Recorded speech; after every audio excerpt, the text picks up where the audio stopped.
Yeah. So, very warm welcome to one of our last sessions, and it will be more panel discussion and not presentation. So maybe it will be easier to get in and to follow. So we will talk about the Indian-German relations now, especially after the elections. My name is Carola Hausotter. I'm from the Protestant Academy of Bad Boll.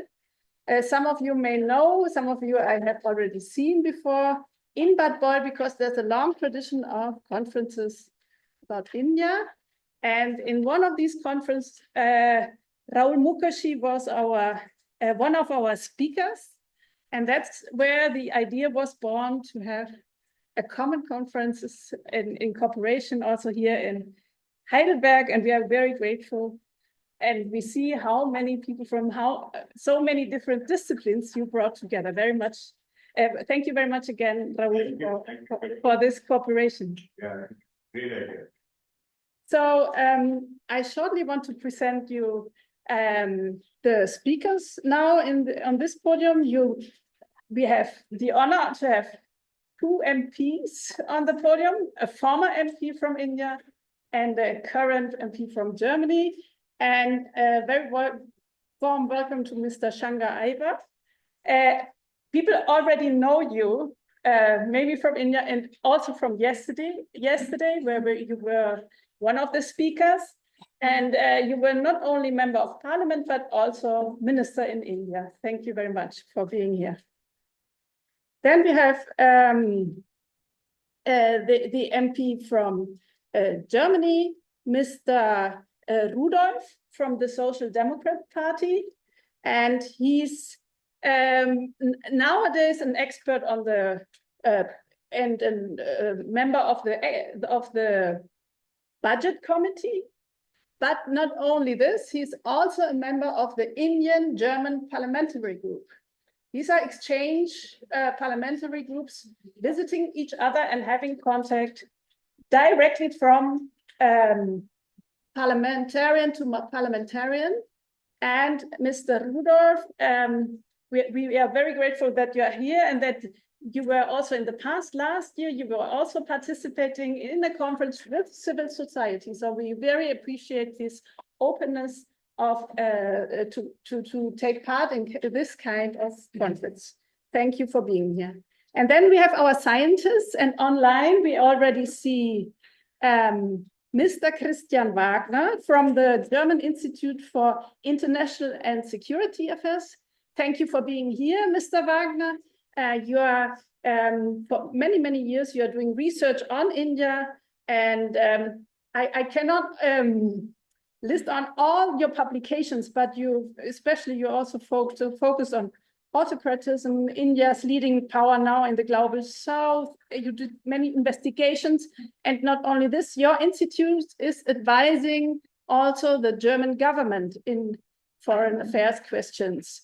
So we are very thankful that you're here. And last but not least, Rahul Mukherji here from the Heidelberg Institute, and we already listened to you, for example, with your research on the situation of the civil, non-governmental organizations and your political perspective on that. Thank you for being here, all of you. And let me come to our first question. And of course, it's interesting now, after the election, we are looking on India now after these elections. So what does these elections mean for the German-Indian relationship? And first of all, I want to ask our Indian colleagues on this panel, for your point of view, what is the impact? What is the effect of the result? Will there any kind of will the relationship slightly differ? What is the future of the relationships? What does this outcome of the election means? You have the floor. Go ahead. Question is what the election means for German English. relations. The question is. The Indian perspective. Yeah, maybe. I think you should ask Dr. Because what I want to say is can only be put into a certain context. So I would suggest, or may I request, that Dr. Rudolph. So we have the German perspective first. Okay, let's start then with Mr. Rudolph. Well, I think the German perspective on India, at least my perception of the German perspective of India and of German-Indian relations, they don't depend completely on the issues and topics we are talking about today, the future of Indian democracy alone. But the relations are a strategic partnership, and some say a key strategic partner. India is a key strategic partner for Germany. And what does it mean? You have to differentiate that from a value-based partner or value partner. And India is not considered a value partner because of all the issues we were talking about today. But although we share, obviously, a lot of the values, but they're endangered in a way. So India is seen as a key strategic partner. It's seen as a strategic partner mainly in three areas that are of interest for Germany, especially. The first one is trade and technology, obviously. That's all about de-risking from China, securing supply chains, reducing dependency on China, securing commodities and critical raw materials, and so on. And in this context, you all know we're negotiating with the European Union and India free trade agreement, and that'll be a game changer in this respect. India doesn't get as much foreign direct investment as other countries in the Pacific because there are some hurdles for doing business in India still, but it's perceived as a great opportunity for improving trade relations. Second point would be climate change issues and fighting climate change. India is the third largest emittent of greenhouse gases, and obviously you cannot reach the 1.5 degree goal from the Paris Treaty without India. And so helping India in the energy transition is of crucial interest. And there is a Green and Development Partnership between Germany and India, where Germany is investing 10 billion euros in the next 10 years, so 1 billion a year in the Indian energy transition. That would be the second pillar of the nuclear relations. And the third one would be security issues. That's, of course, about containing China again. And India is, in this respect, again, a cornerstone for reaching security architecture in South Asia, Southeast Asia. You know about Quad and AUKUS and all those things. And in order to reach cooperative, comprehensive security architecture, you need India, without any doubt. And so German strategic partnership with India is focusing on these three pillars. And with respect to those pillars, not much has changed through the elections. What has changed is kind of the fourth point. There are deep concerns about the path India has followed in the last years and all those topics we were talking about today. And as I perceive it, there's the same feeling about the election results that we heard about today. So maybe it's a way forward. Maybe it's getting better. Maybe the institutions can recover, and democracy is. Or the dangers for democracy are alleviated. But we have to see and wait if that happens. But that's pretty much it's a strategic partnership, and it's not only about those internal issues. They are important, no doubt, but it's not the only single viewpoint for German politics on India. Yeah, thank you, Mr. Rudolph. Thank you very much.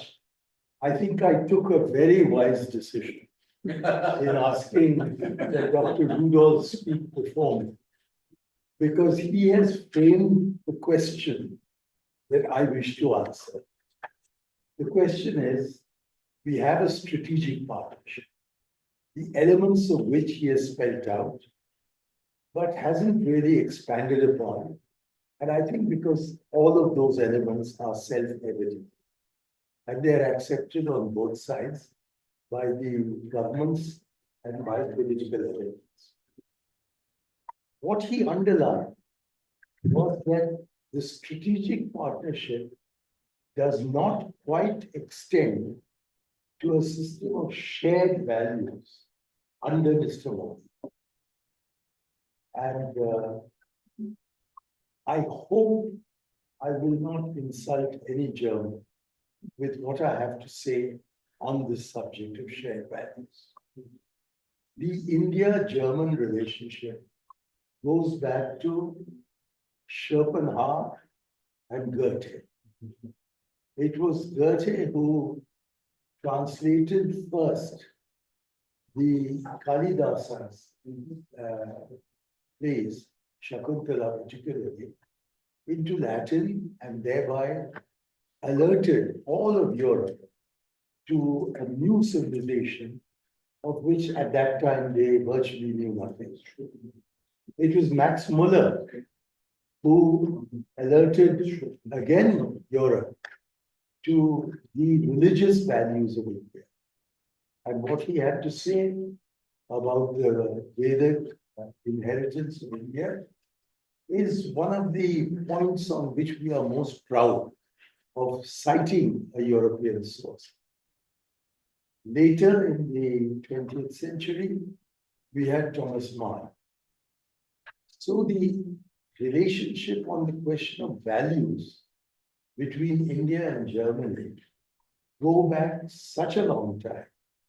And Germany has played, or Germans, individual Germans, have played such an important role in heightening the awareness of India in Europe, that I think that is the role that I would like to see the Germans take up once again. I accept that it is not possible for the German government to do so without attracting the charge of interfering in the internal affairs of another country. But you've got such a lively intellectual society. You've got such a lively charitable society. And Solomon is a good example of that. You've got such a lively human rights society that I make bold to perhaps insult you for a minute or two before retrieving myself. What I want to say is that India, after these elections, is posed somewhere between Germany in 1933, which was the year of Hitler's arrival, and 1937-38, which are the years of the Hausbach Memorandum and Kristallnacht. And it was those two events in 1937-38 which marked the horror that took place all over the world as a result of one man's monstrous evil. The story ended within 12 years of his coming to power in a bunker in Berlin as the Soviet troops were closing in on the world.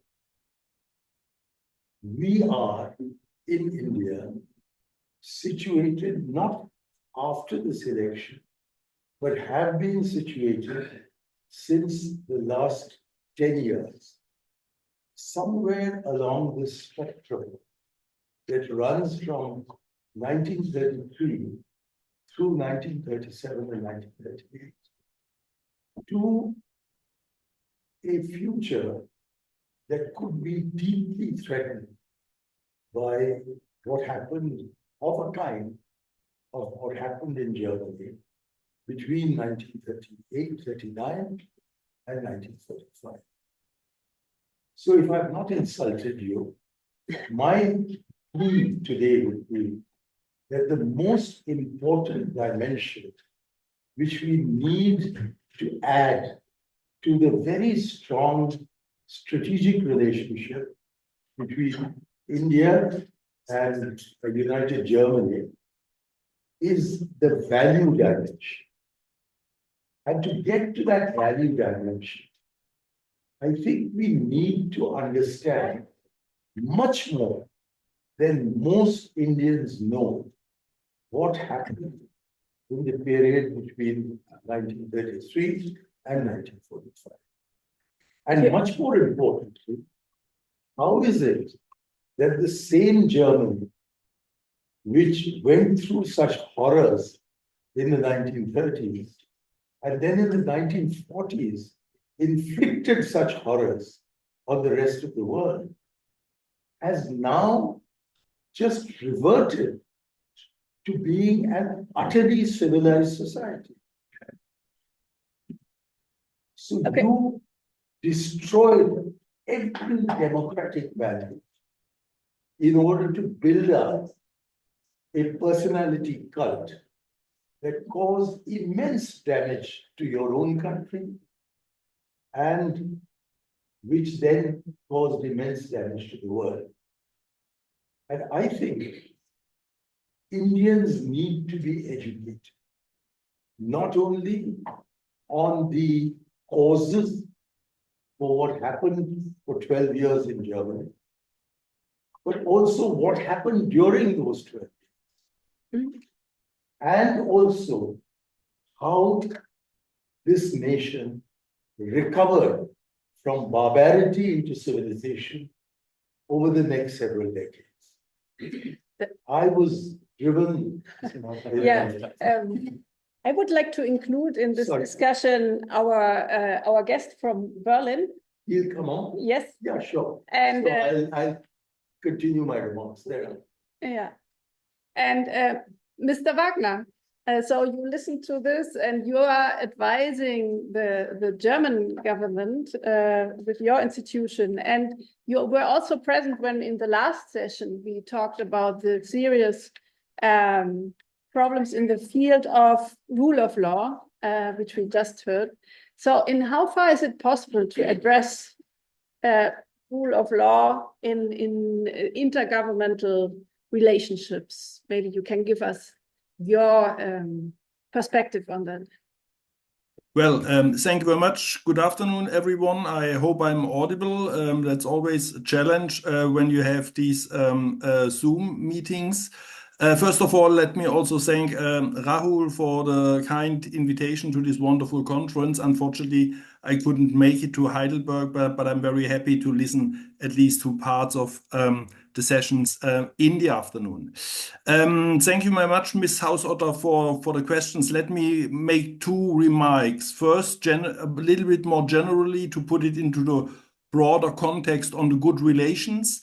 Yes, we have the strategic partnership since the year 2000, but we also have intergovernmental consultations, which is a very important instrument in German foreign policy since 2011, if I'm not mistaken. And this is an instrument where the cabinet or selected group of ministers meet with a selected group of ministers from the other countries. And Germany does not use this instrument with all countries, but only with a few selected ones. So having intergovernmental consultations with India also underlines the importance we are giving to India.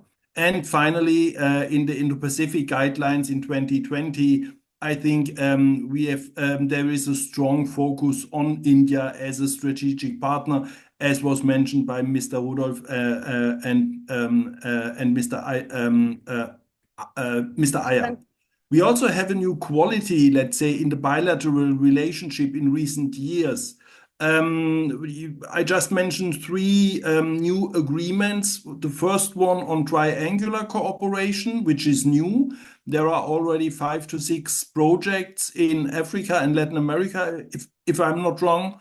We have a new agreement on mobility, which is, of course, very important for Germany. And as was mentioned, we also see this new debate on security cooperation.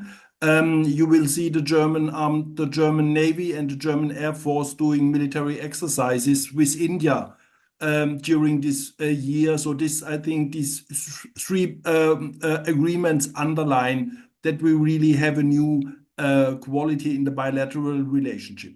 Now to the second part, and this is the outcome of the election. I think we should be clear that, and many of my Indian colleagues have written on this, and also in the Western press, there is a clear perception that democracy has worked in India. This has laid out very extensivly, and I think this will give the bilateral relations also a push. But there's also, let's say, and this comes now to your question, and I think that's a little bit an ambivalent development. But if Western governments argue that democracy works in India, so why should there be a big concern on domestic developments in India?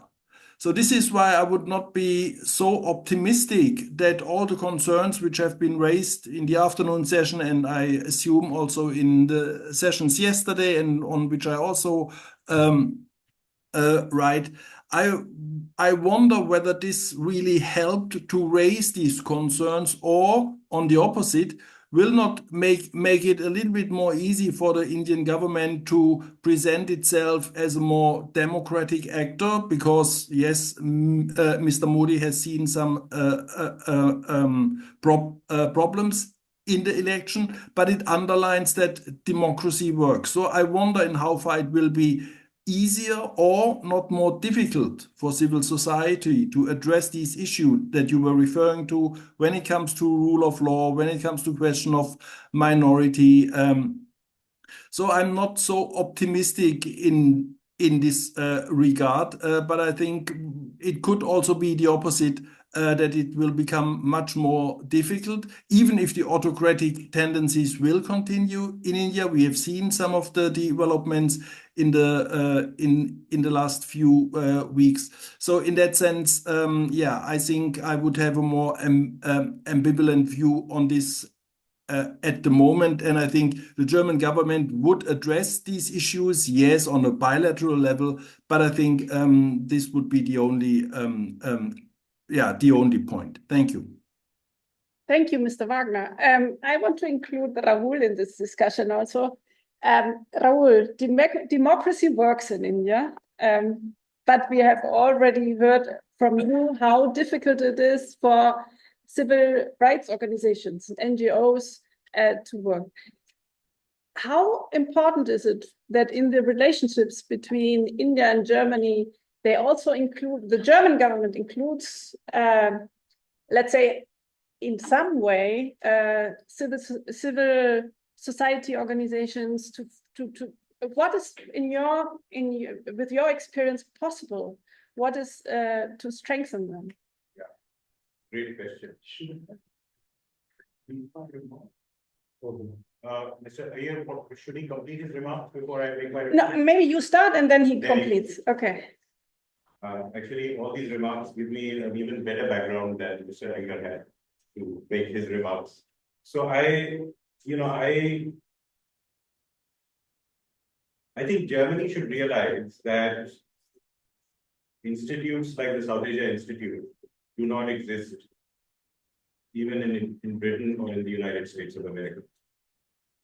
The extent of depth, grasp, and groundedness in terms of empirical understanding and conceptual progress, given the quality of freedoms that we have in Germany, is unparalleled. I don't think there is a single institute in America like the South Asian Institute. where 7 chairs are funded originally by the legislature of Baden-Württemberg through the rectorate as a central institute of the university. We don't fall under any faculty. And we have a status here in this institute that the East Asia Institute is not, which is just across the library. So, whereas if you were at Columbia, Harvard, or Berkeley, the South Asia Center would just invite for tea or coffee people from different departments. We have an anthropology professor, we have a modern languages professor, we have a classical languages professor, we have a history professor, we have a development economics professor, and we have a geography professor. The geography professor probably knows more about maps of South Asia than, or as much as people in India and Pakistan know, and cannot confront. So that is something that Germany is sitting on. And I think German foreign policy, German civil society, and I'm grateful to say that through people like you, there's a lot of education in Germany. Now, why am I prefacing my remarks with this? Because this must also lead you to understand India's democracy in a way that is as grounded among the most mature people here. And that would lead me to suggest that India's democracy is certainly not functioning in a good way. I mean, if that's the message that Berlin has got, it has got the wrong message. And I think that is what Mr. Shankar was saying. Of course, the opposition has been able to secure this, not even a simple majority. But under what conditions? Electoral bonds were biased in favor of the ruling party. The judgment came after all the money was with them. You froze all the accounts of the Congress party. You incarcerated opposition politicians. You did not act on hate speech. So what has actually lived is certainly a culture and tradition of democracy in India, which is unstoppable. I mean, when I look at even Germany and India, I think the soil for democracy in India doesn't follow Marx or Seymour Martin Lipset, who said that the bourgeoisie produces democracy. In India, the bourgeoisie doesn't produce it. And that is why I think that political science is very political, very Western. And I think those are the kinds of insights that should be very clear to a German audience, both in Berlin, as well as in Heidelberg, as well as in other places. And from that, you cannot come to the conclusion that India's democracy is doing well. So that's my point number one. My point number one is not that, I mean, India has such a rich democratic soil. It's got such a rich, culture of protest that people get beaten up, they get injured, but they go to court. And when the vote doesn't get registered, they get beaten up again, but complain that their vote is not getting registered. Muslims in India feel so Indian that they don't leave India. And this happens more in the rural areas than in urban areas. So, there is a culture, there is a soil of democracy, but certainly India's democratic institutions are doing the kinds of things that in many other countries would have beaten everything to smithereens. So that context, I think, should be clear to everyone. Now, having said all this, I am not for a moment suggesting that, and I'm not a policymaker, so I'm not even going to hazard a guess. My expectation is not that Germany will be able to take values or will be able to fundamentally change India domestically. I wouldn't even expect Germany to do that. I mean, it is through India's own strengths and weaknesses that it has to evolve. So I would not for a moment argue that Germany should become the principal player for building civil society in India. It can never be the case. I mean, India's civil society is very, very powerful and robust, despite everything else. However, I think German foreign policy, and I'm sure Thorsten would sort of confidentially admit that there is a lot of worries in the policy circles, which is despite the policy, what the policy strategic document might say. I think German foreign policy has to be very well informed in taking and making its strategic decisions. And I will put forward before you certain things that at least the State Department in the United States did not understand in some closed door meetings. when I presented these data. I mean, it's not like Germany should not work for its national interest, but it should be able to define its national interest in an objective way, rather than in a way that some of India's smartest diplomats can lure them into believing. So that's kind of my, and what are these 3 points? I think on trade, I'm a social democrat, but I believe in trade and globalization. I'm not one of those people who believe that, closed autarkic economies can succeed. No. But if you look at the trade to GDP ratio of India, it has been declining. If you look at the foreign direct investment to GDP ratio of India, there's nothing great happening there. And I could give a lecture on this, but today I'll just sort of bullet mark the point. And my student Matthias Thorsten, who's sitting and recording this stuff, is doing some path-breaking work on bilateral investment treaties. And there's a person working at the Max Planck Institute in Heidelberg, who is the world's best authority on India's bilateral investment treaties. And if you talk to him, he will tell you what you won't get from any Indian diplomat. That, India's bilateral investment treaties were going up like this. And then if you draw the graph with fallen lines. What does that mean? It means that for a long period, the Indian government was willing to negotiate with other governments, of course, European governments, a situation that would keep its multinationals more secure from India's national greed.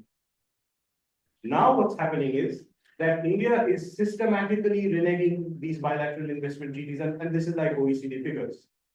This is not, you can just, Matthias was able to do those figures and I could present them. So, you're living in a situation where, okay, there is the lure of foreign investment, but who's becoming prosperous? Mr. Adani.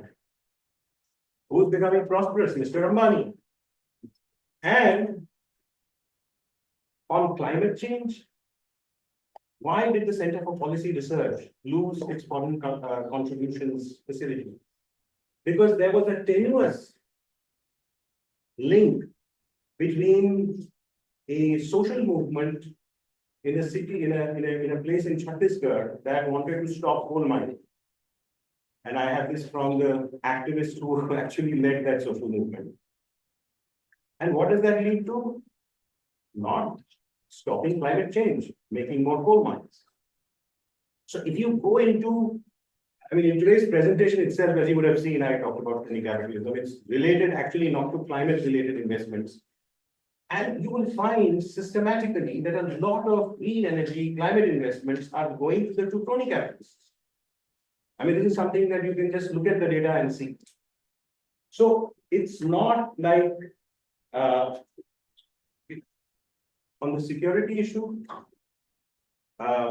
just to cut the Sino-Indian relations into a paragraph. India got a knock in 1960. After that knock in 1962, India developed a very solid conventional deterrent.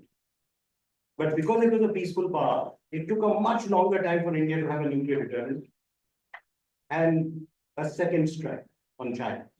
Even though India had the first nuclear reactor in Trombay in 1956, the Chinese didn't have the technology in 1956 that India had. But India got its first explosion in 1974, and then in 1998.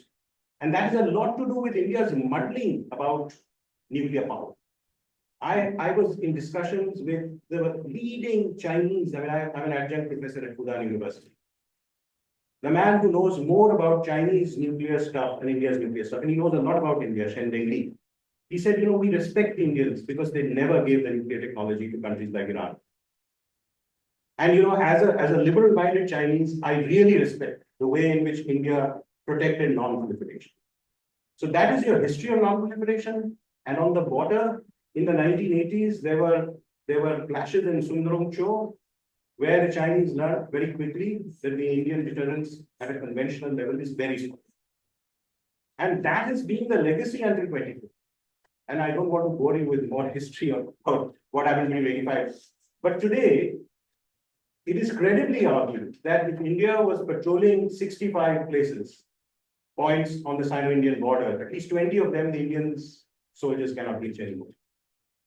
So I'm not saying, I cannot tell you what German foreign policy should be.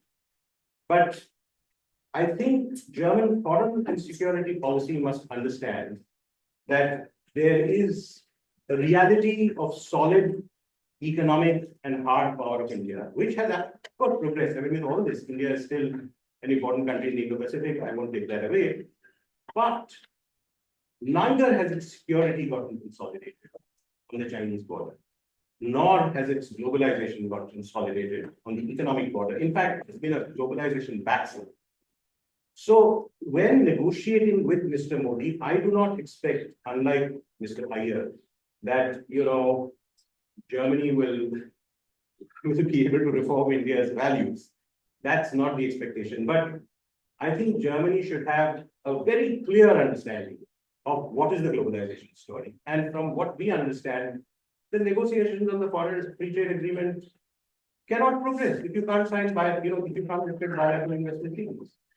So I think if Germany has a good understanding of all these things, I'm sure it will take the correct decision, both the hard core of security policy and the soft core of environmental and economic policy. And I'm sure it should, and I would sort of urge Berlin to look at the scholarly work that we do, and also become sympathetic to both the resilience of India's civil society and the nature of attacks. Thank you very much. Now you have the questions. Half of what I had to say was said a long time ago, but I'm not going to repeat it in the hope that you vaguely remember what I was saying. But I want to take off from a remark that Rahul almost ended, which was he doesn't see how the government can enter into the realm of values. It's precisely for that reason that I was saying the government cannot. When I was speaking, I said the government cannot interfere in these matters because it would attract the charge of interference in our internal affairs.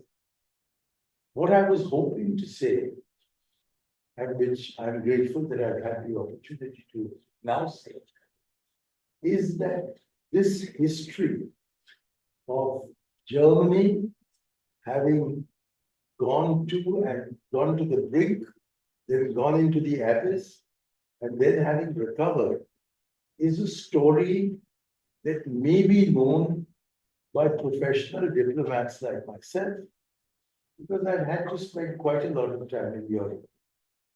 And in my study, the only books available are those about the First World War and the Second World War. And why is that so? It's because I think the history of Europe in the first half of the 20th century is very relevant to us in India today. That if we repeat the mistakes that Europe made, and specifically Germany made, in the first half of the century, then we will end up with the same disaster. And we seem to be heading towards that. This whole concept of India being a Vishwaguru, it's effectively saying India über alles. The way in which a personality cult is being built up is so reminiscent of what was done in Germany in the 1930s. The way in which the media acts to support this personality cult is again so much like what happened between 1933 and 1940. And when it comes to arrogance in foreign policy, more even than China, I have very grave fears of what might happen on the India-Pakistan border. For we have, so since Modi has come, all conversation, all contact between India and Pakistan has been completely stifled in a way we've never seen before. And a narrative has been built up that Pakistan is the enemy. So much so that when my daughter went on a fast to protest Mr. Modi liberating the Ram temple for his personal political, the social media was saying that this girl is my daughter and that I should not only leave my home in the residential area where I live, but also go to Pakistan and take my daughter with me. So this hatred against Pakistan, and by extension, therefore, against Indian Muslims, has very, very dangerous parallels with what happened in Germany with the Jews. Now, what is that story? Not in terms of historical fact, but in terms of sociological fact, is something that I think Germany could teach us. And equally, how is it that a country that was completely damned till April 19, when I say damned, I mean D-A-M-N-E-D, which was damned until the 30th of April 1945, has now emerged as an extraordinarily strong democracy. Has Germany undergone a lobotomy? Or is there something in Germany which gives it the resilience to bounce back from Hitler to Adenauer? How did he do it? How did the people change their attitude? And why is it that now on the fringes, we see very dangerous elements re-emerging in the German polity? I think these are lessons which need to be brought to the consciousness of people in India who don't know anything about Germany and very little about its history, but whose history and sociology is very relevant to the challenges we are facing in India. And since the governments cannot do this, is there at the academic level, I don't know whether the South Asia Institute would like to take up this challenge, but at the intellectual level, is it possible for Indians who are concerned about the deterioration of our democracy to get together with German scholars, historians, sociologists, psychologists, to understand how Germany recovered from it so that India might recover? So my last proposition is that one of the takeaways from this conference should be a decision in principle that we must get together appropriate scholars from both the countries to, at a non-governmental level, even a non-NGO level, at an academic level, to see whether there are lessons from Germany's history, both negative and positive, that we can learn in the context of our present situation, where if you had been present, Dr. Rudolph, yesterday, you'd have heard me say that nothing has changed, that we are still caught in the kind of dictatorship, autocratic, and personality-oriented stage that we were before this election. And notwithstanding the fact that the opposition, India, is only 10 seats short of the goal that has been attained by the BJP alone. So in these circumstances, I think there is a great deal that we can learn from Germany. And if that can be arranged, I would be happy to contribute to it. But apart from me, I'm not a scholar. I'd be very happy if you could engage scholars to undertake these steps. Yeah, thank you very much for these ideas. I want to give the chance to Mr. Rudolph and also Mr. Wagner to react, and then open the floor for your questions. Yeah, I mean, what we are observing in quite a few countries right now is kind of a recipe for establishing an autocratic regime, and that contained like 4 elements. It's a personal cult of a leading figure. It's attacking the independent judiciary. It's attacking the free media, and it's attacking civil society. And by and large, that's what's happening in like Hungary and what's happening in India too. So there are deep concerns about the path India has chosen in the last years. I think the election results brought some relief to that worries, because it showed that the Indian democracy is indeed more resilient than feared, and that's good news. But what can Germany do, and what can the German government do in a situation like this? I mean, apart from the strategic imperative we have, and I want to just start with a short anecdote. When I'm a member of the German-Indian Parliamentary Friendship Group, and when we were visiting India last year, we had several appointments with ministers in Delhi. And one of those ministers like received us, the delegation, the German delegation, and immediately started talking. And he was like lecturing us not to lecture him or India or the global South anymore. And that took like up to half an hour, and then the appointment was over. It was kind of a strange experience, because we practically said nothing. I just kept a stiff upper lip, but it shows some what you have to expect if you are like openly criticizing India. And it's the principle of not interfering in internal affairs that you mentioned, which is crucial here. So what can you do if you respect that principle? And the first thing is there are red lines when you have to criticize openly, like killing citizens on foreign soil is surely not allowed, and prompts direct response, open responses.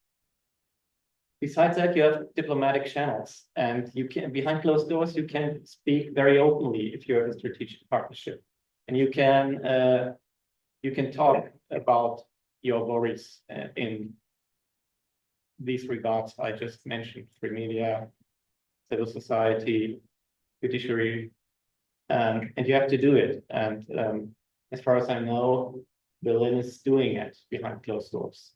That's good news. You can shed light on civil society. We, as a German-Indian Parliamentary Friendship Group, are inviting human rights activists, NGOs, leaders, religious leaders, and so on to Berlin, and regularly meet with them and discuss their points with them. And when we were in India, we did the same, and the government surely took notice, and that's an important point. They shall take notice, because it's important that they know we are like watching closely what's happening in India, and that's a message we are sending, and other European countries are sending too. And one more instrument is, as I said, we are giving quite a lot of money in form of loans, for example. So we have a bank who fosters development, and you can, in those loan agreements, you can add some reporting issues about land rights or about treating minorities and so on. And so you have kind of a bunch of instruments where you can put forward your worries and show it. And that's what we are actually doing. But you cannot like step out in public and criticizing government to government what's happening, because that's interfering in internal affairs. And that's not happening, because otherwise, I told you my anecdote from Delhi, and if the Foreign Minister of Germany would criticize India, I can imagine what Shankar would answer publicly, and that's not leading anywhere. And so you have to be sure about your instruments that you have. Yeah, thank you very much, Mr. Rudolph. Mr. Wagner, I will also give you the floor to react to what you have heard. And we now heard that there are different channels, of course, of communication between governments. Maybe you also want to refer to this. Thank you. Yes, thank you very much. First, let me emphasize again that there is a strong inter-party consensus in Berlin, in Germany, to strengthen the bilateral relationship with India. The idea is to bring the level to bring our relations with India on a similar level like we have relations with China, be it on the political level with high ranking meetings, also increasing or strengthening relations between Indian states and German lenders. And also on the economic side, I can only underline the points that Rahul mentioned, but there is a strong interest in German business to do more business with India. The next conference of the Asia Pacific Conference of German Business will be held in Delhi in October. And we will also see it on the military side. So you should be clear, relations with India are set and they are going to improve in the years to come. Of course, I can also underline the points that Mr. Aiyar mentioned, because there is always a debate, and I've followed this debate for quite some time, that we have only limited knowledge on each other's country.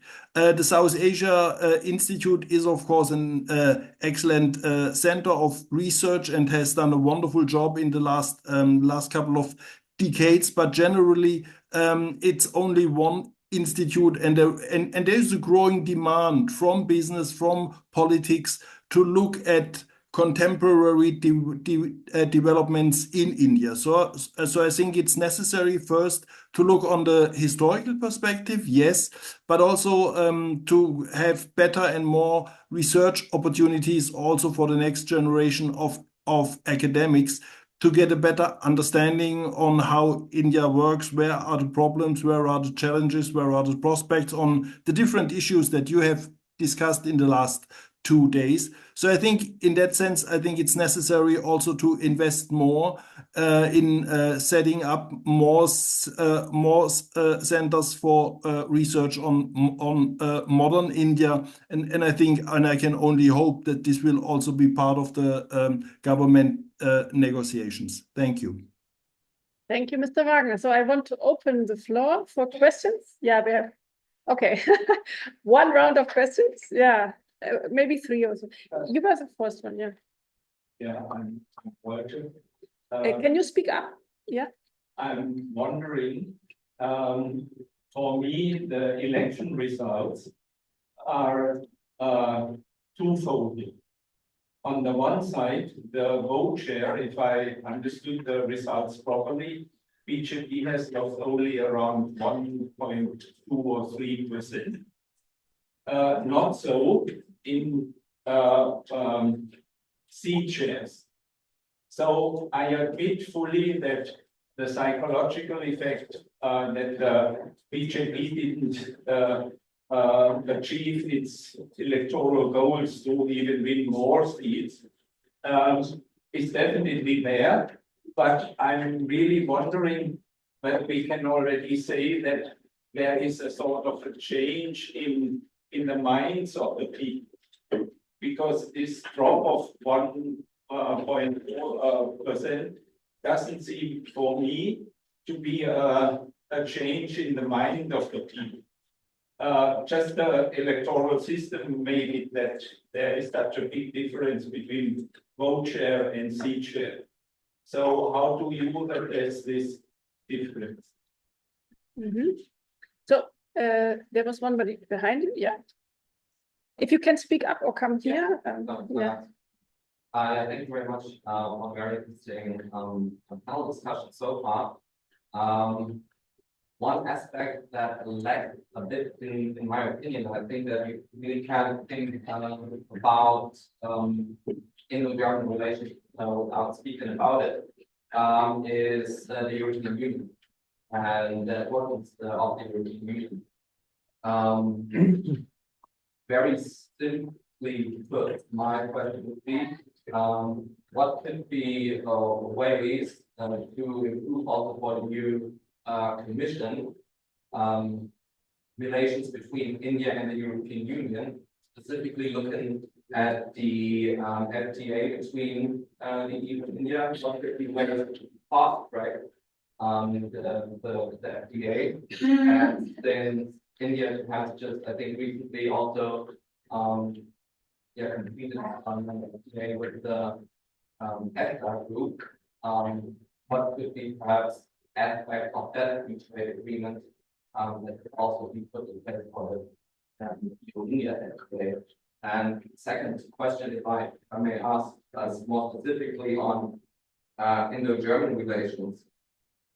Bit of an anecdote. Earlier this year, I had the pleasure to read the new book by Shankar, Weitere Methods, and what kind of struck me while reading it actually was that I think in this 240 pages, there was roughly one page perhaps which talked about, not one page, which talked about Germany's role in Indian foreign policy, which I think might give you a hint on what kind of status Germany has in the mind of the Indian foreign policy elite, so to say.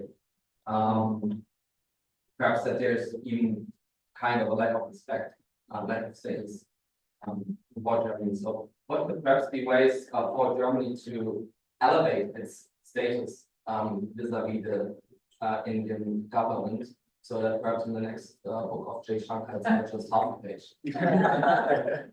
Yeah, then there was a question of Dieter, I think. No? Okay. Okay. The lady first. Thank you. I'm Hausotter, University of Münster. I have two questions, and one is more for the German side and the other more for the Indian. So two more topics which didn't really come up. Germany is really one big part of Indo-German relations for Germany are the Indian students and highly skilled workers, which are highly attracted by Germany as an incentive. And the campaign has worked. We have now over 40,000 Indian students in Germany. But all the money which goes into the campaign and attracting them, what is about keeping them here and also supporting the infrastructure in the universities and for the companies so that these students are integrated. And so for I'm lacking these kind of incentives, that universities are supported in accommodating them and in incentivizing an Indo-German exchange and not only having them here and then it's a survival of the fittest. Okay. And on the Indian side, we talk now about climate change as it's an important part for the German perspective on Indo-German relations, but we haven't really talked about it in the past 2 days, and it didn't really come up, and I don't want to open up the whole discussion on sustainability politics and climate change politics, but I want to stress the factor as a temporal accelerator. So all the challenges we discussed in the past 2 days, aren't they accelerated by climate change? And how do you look at the fact of having the heat wave or the floods? Isn't that something which will accelerate all these issues we discussed in the past? Thank you. Then we have Solomon. First of all, I want to thank each one of you, the panelists, for your insightful information sharing, and I really appreciate that. But my question is to Dr. Rudolph. One is a statement, and another one is a question. When you said India is not a value partner, it brought in a kind of a sensation to me because India had a very long-standing value partner relationship with Germany. And I want to just quote one example. In 1973, when the Warsaw Pact, when Willy Brandt negotiated on behalf of Germany, when he visited India the same kind of year, the journalist asked him, what is the secret and how are you able to do it? And one of the answers that he gave was, I have come to India many times and I have observed how India could live in peace, harmony, and in mediation. And this is the value partner that I'm talking about between India and Germany. But if you're looking at what has happened now, it is also a very clear signal for many of us that this democracy has declined or failed. But today, when we are gathering here as friends and those who are concerned about India, when we are critiquing democracy itself is a character of democracy. And so we have the liberty of doing it. And my question to you is, when you said about the trade, is it the trade that is country-based or the trade and negotiations that Germany would wanted to be have with India and mindful of the need and the contextual situation of the Indian people? And while we are still on that, you're also talking in terms of energy. With the greatest resources, unlimited, with water and sunlight, would you still be able to partner on alternate energy and also with the sun sources that we would share? Would you also partner with civil movements and also with NGOs, or you only work with the Indian government? Then it has a different sphere altogether.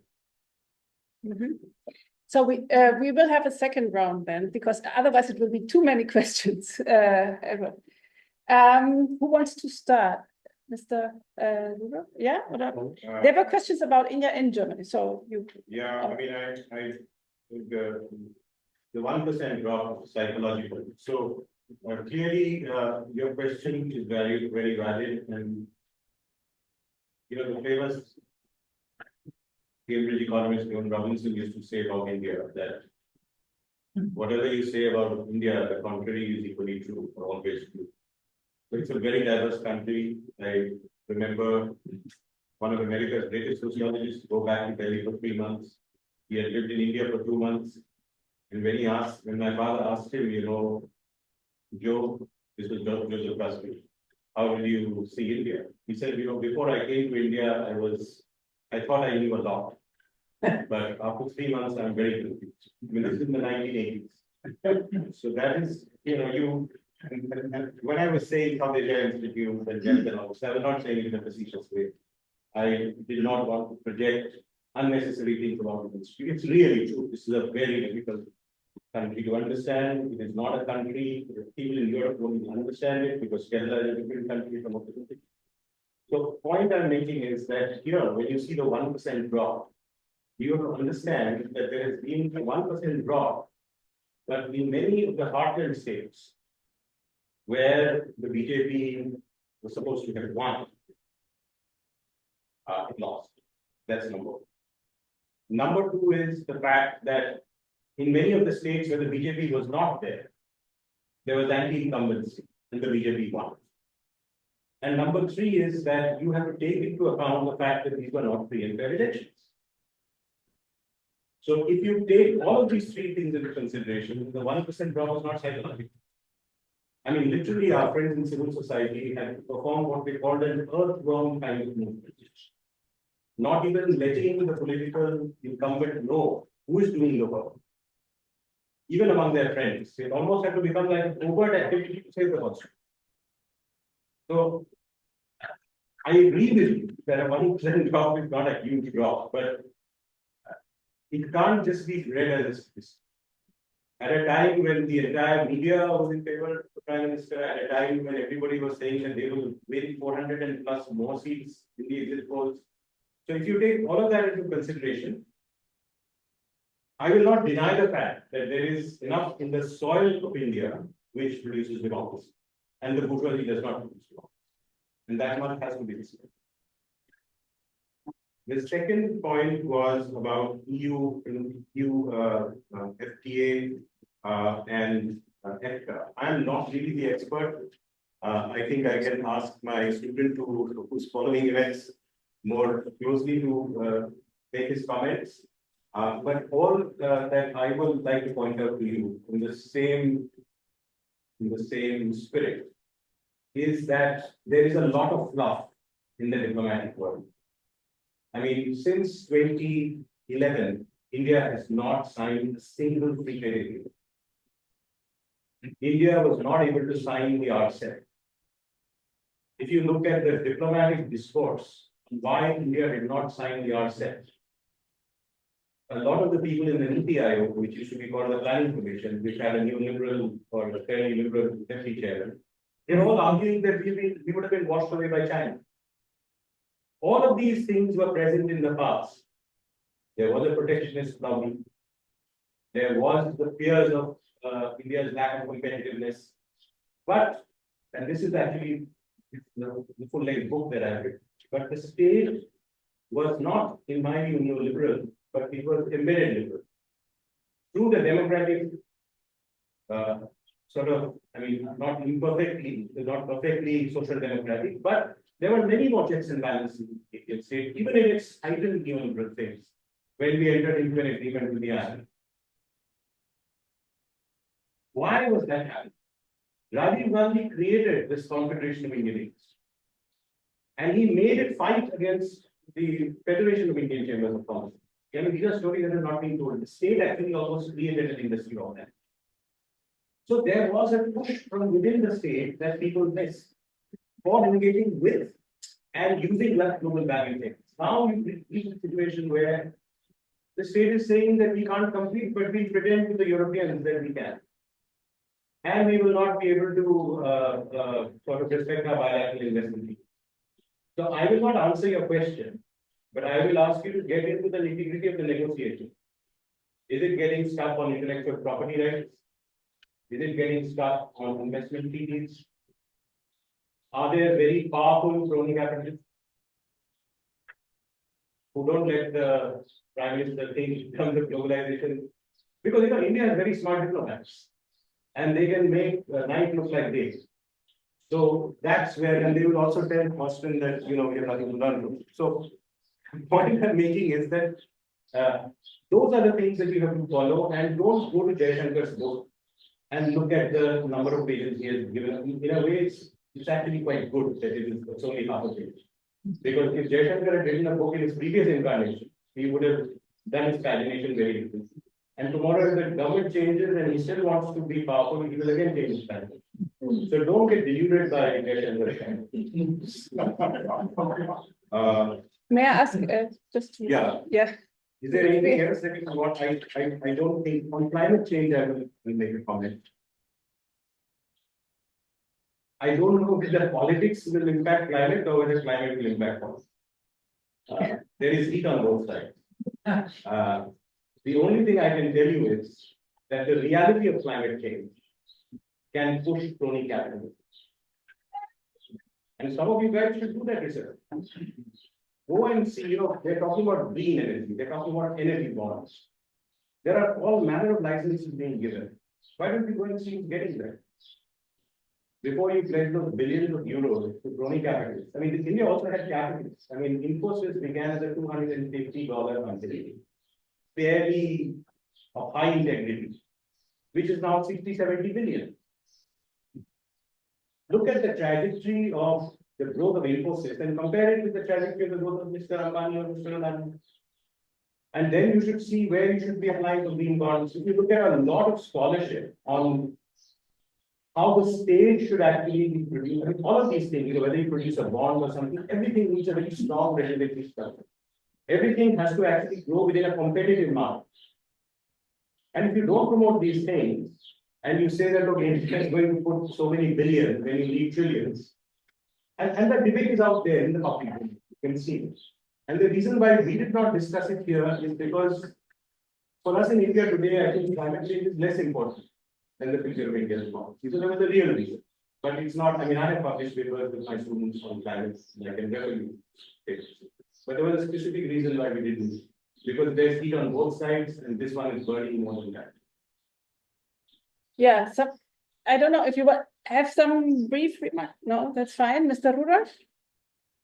Yeah, maybe FTA the aim is a comprehensive FTA, as far as I understood it, and that's extremely complex and difficult. And there were 6 or 7 rounds of negotiations, which led pretty much nothing, as I understood. Which is maybe due to the fact that India and Europe had elections. And there are some hopes, as far as I understand, that after the Indian government took office again and the European Commission is shortly in office, that there's a window of opportunity where you can make significant progress. If that leads to a comprehensive FTA, I'm not sure. But maybe you can negotiate FTA in certain areas or something like that. But let's see and wait. I can't really. I'm not into the negotiation, so I cannot tell if that leads to anything. But it's the hopes are there. With regard to the students, yeah, Indian students for the first time overtook the Chinese students in numbers, and it's the largest group of students in Germany. And last year we passed a law in the German Bundestag, which translates into law of securing skilled laborers, skilled workers, and it's very easy now for people who have a German degree to stay in Germany, and the law is in effect, I think, a couple of weeks ago. So, and that's one of the measures to really secure skilled laborers from abroad. There are several initiatives like the Triple Win initiative in Carola between the BA, the employment agency, German employment agency, and GIT and NORCA, the Indian institution, to get nurses for Germany. And so there are a lot of initiatives, but for the students especially, it's probably the Fachkräfte. Yeah. Value partner. I really hope, and I totally agree with Aiyar that India and Germany will become value partners somewhere in the future. And the point that it's a technical term. We determine between value partners like full liberal democracies, close ties, and strategic partners where we have common interests and share some principles. And we have, the China strategy, for example, claims that China is a partner, a challenger, and what's the third thing? It's a different category. And so India is in that strategic partnership category as a key strategic partner with, as Christian Wagner said, with the governmental consultations, which is a very preferred status.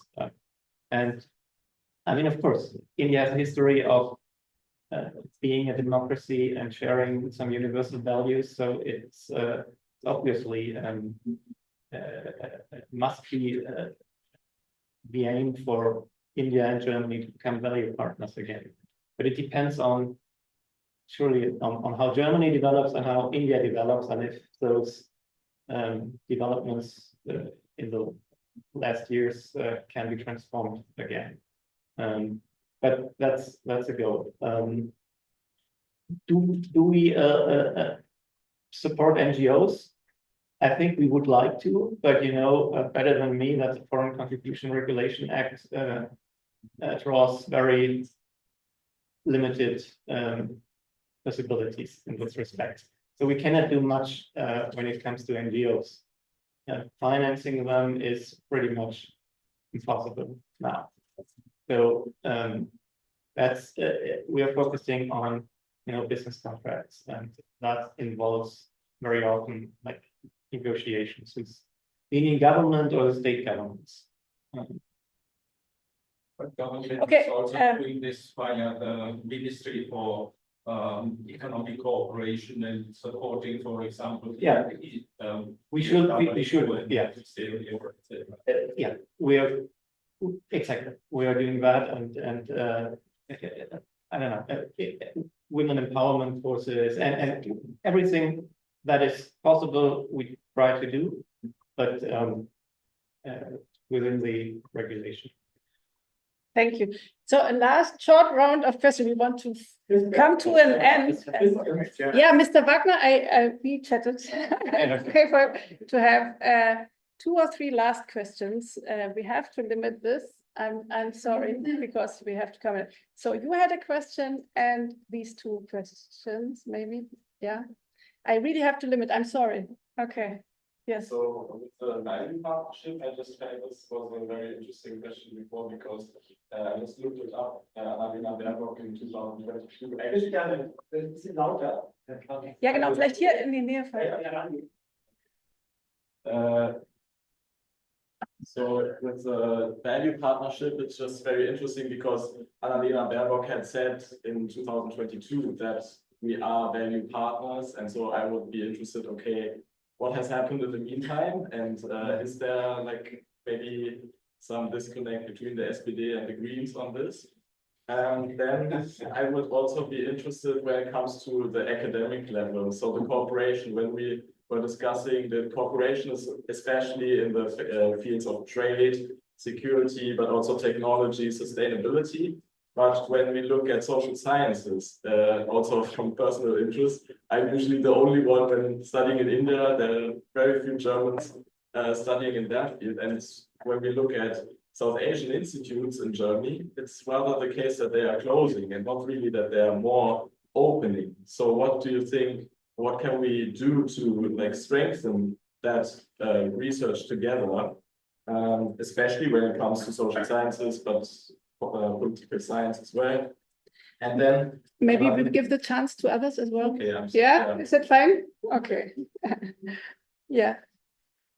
So I work for a political foundation, the one that is affiliated to the left party. So we are engaged in facilitating dialogue, which is one of our tasks. And I very much appreciated the suggestion that you made that such kind of exchange could, for example, happen even more on Germany's history and what could be learned from it for the contemporary India. And actually, there are so many more ideas that I would also have that would actually maybe, because Dr. Rudolph, you were saying much is not possible on a government level, but I think actually a lot of things are possible on the level of exchange, on the academic level, exchange between civil society, between social movements. And one is, for example, what the lady from the University of Princeton mentioned, to signal that we don't only want people from India to come to Germany, but also to make sure that they can live a decent life here and work under fair conditions. Another signal that one could send and where one could also engage in dialogue, I think, is along the lines of the German due diligence supply chain law, which is good that it's there. But then again, the question is, how can people in India, workers in India who work along our supply chains actually benefit from it? Even when it comes to the FTA, I think that we should not only be insisting on wanting this FTA, but we should also engage in a dialogue on what might be the impacts of such an FTA to civil society here and civil society in India. So these are just a few points, and I wonder how could even maybe a platform like the German Indian Parliamentarian Group be more of a factor in order to have more of such dialogues and to also collaborate more with parliamentarians in India on such issues. So we have a question. So it's very quick. My question is to Dr. Can you speak up? Yeah. Yeah. So my question is for Dr. Rudolph and Dr. Wagner. Although I'm not feeling well, India has lost 3 wickets, but for 45 runs, the kind of match. Now, what is it? So the question I have, and maybe so I'm an anthropologist and I don't know enough about foreign relations, So if it is not an appropriate question, you can simply set it aside. But in light of what Shankar has said, my question is in that spirit. 3 years ago, when I was at Max Planck, there was some news about Indian ambassador, German ambassador in India, visiting RSS office, making Facebook post. So in light of this thing which Shankar has highlighted, would you like to say something about it? Because it directly concerns the question of democracy. The second point was.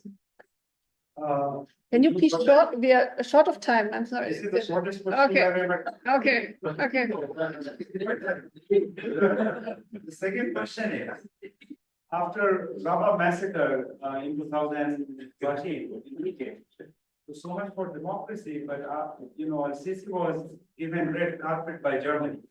So I was just wondering if there is a commitment to democracy, why Germany would spread red carpet to the guy who was not elected to his military leader. Thank you. Okay, last one. Yeah.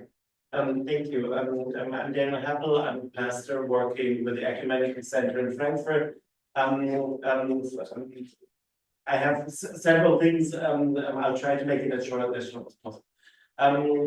So we're working with churches for 40, 50, 60 years already in partnerships in places as different as Punjab, Andhra Pradesh, Karnataka, Kerala. So, and we, as many other groups here, have been promoting reconciliation, peace work, interreligious working together.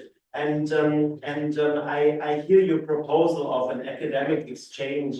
But the first thing that came in my mind was like, okay, so it will be another case of white guys going there and telling the Indians what to do, which I think is the least thing that Indians need at the moment. But first of all, my second guessing this kind of meeting would be, if something were to happen like this, it should be ensured that religious minorities are part of that, or that all castes are part of such an exchange, and it's not just like one caste represented there. And also, I feel like through my work, I've met so many people being engaged in this kind of work, democracy work, and all this, and social workers, pastors, academics. So maybe I feel like it would be better for Indians to start listening to themselves and have the exchange there, because I think all that is needed is there already, but I think it's not, listening to each other is not working so well because of caste class religion and all that. Okay, thank you. So you have the challenge to, you have the last word, and will the last round for you speakers to close and to respond the questions. And we will start with Mr. Wagner. The floor is yours. I hope you understood the questions. Thank you. Well, yes, it was not so easy. Just going back to the question on the EU-India free trade agreement, just one additional factor. We should keep in mind that for both sides, failure is not an option. So this makes it even more tricky because we should not forget it's the second round of a free trade negotiation. The first one somehow failed, or failed somewhere in 2013. So it's not an option for the EU to let these negotiations fail, because we need, or the EU needs, India as a strategic partner in the Pacific. And the Indian government can also not let the dialogue fail, because it needs Europe for its economic development and technology transfer. So I think this is a pretty tricky situation, and I think it will put enough pressure on both sides to come to a good compromise. There was one question in the previous round on Germany in India's foreign policy. I think the point is valid, because I sometimes complain that Germany has little visibility in India. Germany is by far the most important economic partner from Europe for India. Okay, but much of the foreign policy discourse in India is centering around security issues, where countries like France have, of course, a much bigger role and much bigger prominence in the dialogue. So I often come to, or I've often discussed this with Indian colleagues, that Germany is very important on the economic side, but the visibility is relatively low, whereas France is not such a strong economic partner, but of course it's one of India's most important partners in security cooperation. In this round, I've not understood too many things. Maybe I wait again. Maybe the colleagues, maybe the answers from the other panelists will give me some more idea. Thank you. Mr. Rudolph, I hope you heard the question. Yeah, maybe it would be really great if there were more exchange with India in several terms, like more students, German students going to India, European students studying in India, not only the other way around. More cultural exchange. There is a film festival in Berlin, but it's quite limited. Still, there's not that much, and I would totally agree with Christian Wagner. There's not much visibility of India in Germany, and the other way around. So it would be great if there were more exchange. But as I know from the political foundations working in India, they are limited, not only because of the Foreign Regulation, Foreign Contribution Regulation Act, but all the other things. They have, the events they want to do, they're not free to do what they want, to meet whom they want, and so it's really difficult to foster relations in this respect. In Berlin, we are actually doing it. Like last week, we met a human rights activist from Manipur who didn't want that her visit becomes public because it could be a danger for her, But we are meeting a lot of people and trying to get a concise picture of what's happening in India. More would be better. What's important to me, we lack expertise on India in Berlin, and I compare it to the expertise we have on China. And there's think tanks, there are experts, there are a lot of people who know quite a lot about China, and the average MP has quite a bit of knowledge about China and Chinese politics, but not on India. And Christian Wagner is surely the doyen and the one you immediately ask if you have questions on India. But there are not that many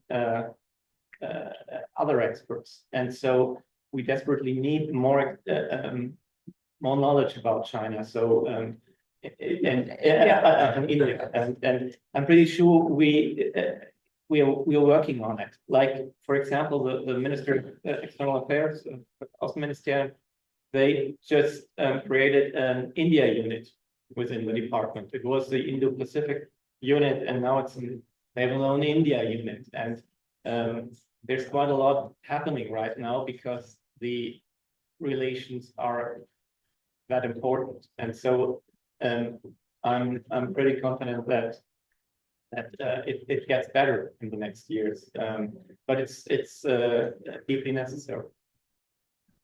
Thank you. And So one last sentence about the ambassador and Egypt.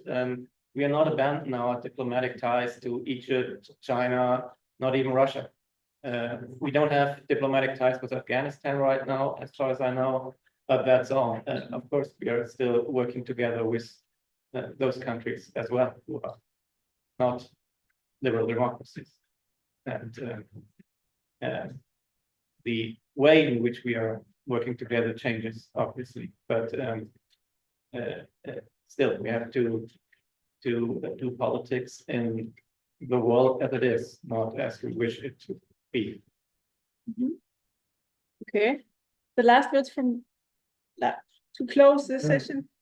I see that what I had suggested has not really commended itself to the audience, and that much of what I've said has not been understood.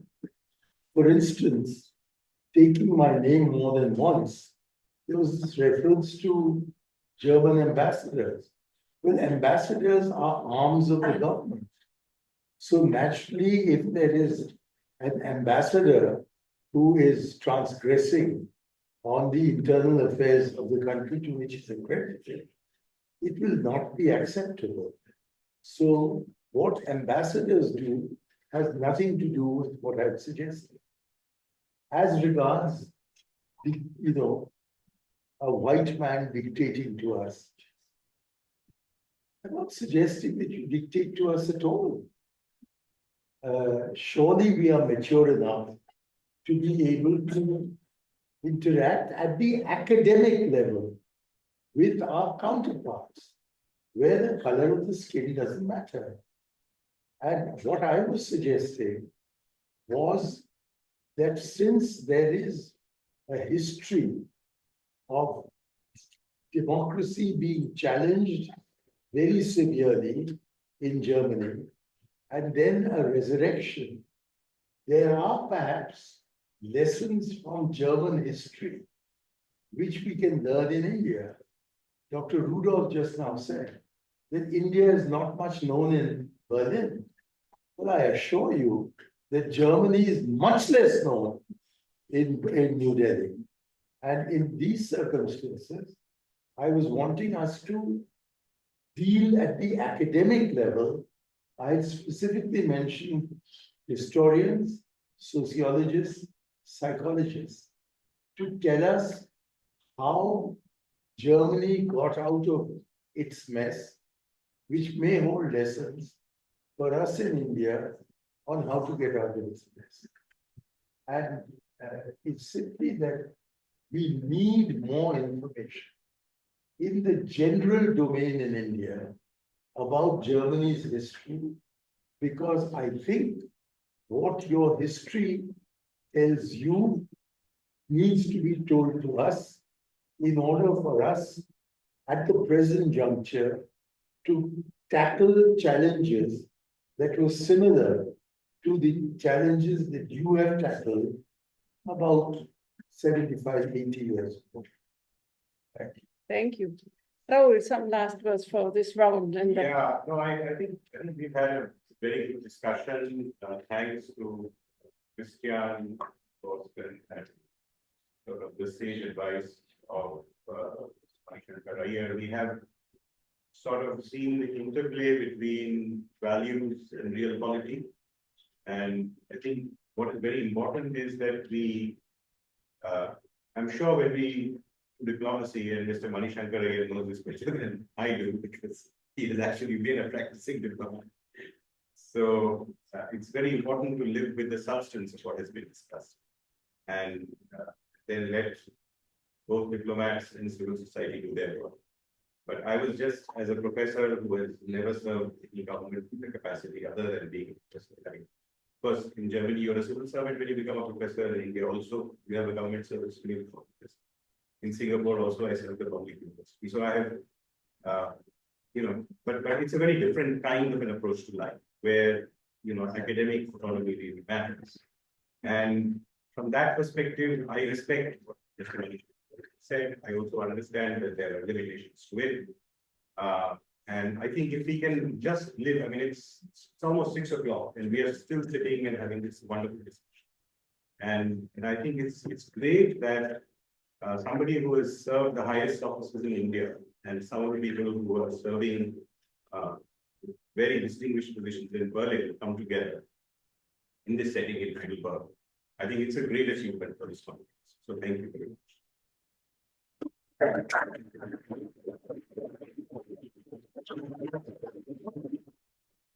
So that was the closing of this session. Rahul, thank you very much.